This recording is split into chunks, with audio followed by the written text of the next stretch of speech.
Good morning বন্ধুরা। তো কে কেমন আছো অবশ্যই কমেন্টে জানাবে। তো আমি একটা ছোট ভিডিও তোমাদের পাশে নিয়ে এলাম। কালকের ভিডিওটা পোস্ট করা আমার সম্ভব হয়নি। কাল রাতে আমি আমার বাড়ির পাশে, তোমরা তো জানো চৈত্র মাস চলে এসছে, তাই বাসন্তী উৎসব সব জায়গায় শুরু হয়ে গেছে।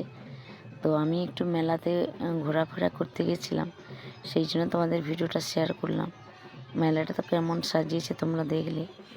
আর তার থেকে এই সন্ধ্যা আরতিটা শুরু হয়েছে। তো কিছুক্ষণ সন্ধ্যা আরতির পাশেও দাঁড়িয়ে একটু মনকে শান্তি ভাবলাম। সত্যি মায়ের চরণে দাঁড়ালে, প্রণাম করলে যে সত্যি নিজেকে ধন্য লাগে বা নিজের মন থেকে একটা শান্তি অনুভূতি হয়। তো জানি না কে কেমন ভাবে, আমার তো নিজের মনটাকে খুব শান্তি অনুভব করলাম।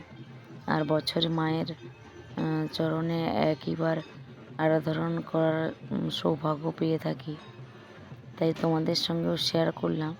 আমাদের এখানে সন্ধ্যা আরতি হচ্ছে। তো বাসন্তী উৎসবের সন্ধ্যা আরতিটা তাই তোমাদের জন্যে তুলে ধরলাম। আর ছোটোখাটো বাচ্চারা দেখো সব মানে ওই যে আলোগুলো জ্বালানোর জন্য, কি আমার নামটা মনে পড়ছে না, তারাবাতি যাকে বলে। সত্যি ছেলেমেয়েরাও খুব আনন্দ করলো। একটু সন্ধ্যা আরতিটাও দেখলাম, বেশি কিন্তু মেলায় ঘোরাঘুরি করলাম না। সত্যি বলতে কি বন্ধুরা, আজকাল আমি এমনিও কোথাও যাই না, আর যদিও কোথাও গিয়ে থাকি বেশি কিছু ঘোরাঘুরি পছন্দ করি না।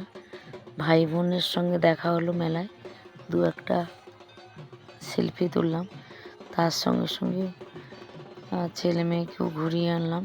আর একটু সন্ধ্যা আরতি দেখলাম।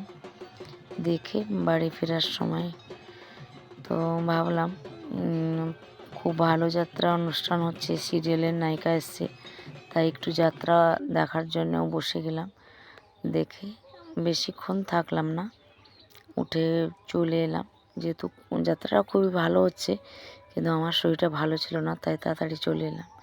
তো যেইটুকু মেলার মধ্যে দেখলাম, অনুভব করলাম আর আনন্দ পেলাম, তাই তোমাদেরও দেখানোর জন্য এইটুকু আমি ভিডিও ছাড়লাম। তো টাটা, বাই বাই বন্ধুরা।